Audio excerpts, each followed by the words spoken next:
जय भोजपुरिया समाज। जी हाँ भैया, आप सबको बता दी पवन सिंह और पायल देव के आज जौन गाना रिलीज भइल राम आ गए भक्ति गाना, जौना गाना के भैया पब्लिक प्यार आशीर्वाद बहुत ही ज्यादा देले बाड़े। लेकिन आप सबके बता दी गाना ट्रेंडिंग में चल गई, प्यार आशीर्वाद के बदौलत गाना ट्रेंडिंग में चल गई, वो भी मात्र 2 घंटा में। गाना भैया ट्रेंडिंग में चल गई, ना कि 4 घंटा 5 घंटा 3 घंटा, मात्र 2 घंटा में गाना ट्रेंडिंग में गई है। देखिए डिस्प्ले पे स्क्रीनशॉट, जौन की 17 नंबर ट्रेंडिंग पर, लेकिन व्यू ओवरा रहल मात्र 1 लाख से ज्यादा। जी हाँ भैया, आप सबके बता दी यह अपडेट रहा। फाइनली आप सबको बता दी अभी ई गाना तत्काल 8 घंटा से प्लस हो गई बटे, और 8 घंटा में ई गाना ट्रेंडिंग नंबर 10 पर आ गई बा, ट्रेंडिंग में आ गई बा ई गाना। लेकिन ये गाना पर व्यूज इतना कम काहे बा? जी हाँ भैया, व्यूज इतना कम काहे दिख रहा बा, आप सबके हम भैया बतावल बनी। चलिए सबसे पहले आप सबको बता दी गाना के भर भर के आप सब प्यार आशीर्वाद दिले बनी। पवन सिंह और पायल देव के आवाज में गाना बा, अपनी धुन यूट्यूब चैनल के माध्यम से गाना आज रिलीज हो गई बा। अभी तक 8 घंटा हो भी गई बटे, और फाइनली आप सबके बता दी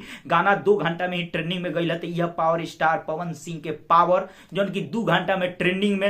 अब रहल बात भैया व्यूज इतना कम का है, बता आप सबको बता दी व्यूज कम नहीं थे, अपडेट स्लो होता। जी अभी आप सब सुन ले हो कि अपडेट धीरे धीरे कोनो कोनो चैनल पे होला। जी हाँ भैया, इस चैनल पे व्यूज एक गाना के जो कि स्लो अपडेट हो रहा है, जबकि गाना पर 8 घंटा में लाइक चल गई बटे लगभग 77 के से भी प्लस, यानी 77,000 से ज्यादा लाइक बटे, तो लगभग गाना 1 मिलियन से भी प्लस बा। जी हाँ भैया, एक अनुमानता आप सबके बता रहा हूं लाइक के हिसाब से, लेकिन 1 मिलियन से भी प्लस व्यू बा। लेकिन यहाँ कितना शो कर रहा बा भैया?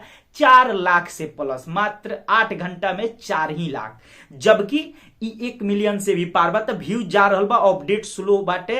रात में व्यूज धीरे धीरे भैया अपडेट हो जाई, लेकिन फिलहाल अभी व्यूज बहुत स्लो अपडेट हो रहा बा। यही से भैया आप सबके व्यूज कम दिख रहा बा, जबकि गाना पर व्यूज काफी ज्यादा पब्लिक के मिल रहा बटे। गाना ट्रेंडिंग में भी धमाल मचा रहा बा। आप सब बताइए भैया, आप सबकी गाना कैसा लगल कमेंट सेक्शन में जल्दी जल्दी। चलते चलते वीडियो को लाइक कर दी, ज्यादा से ज्यादा शेयर करी।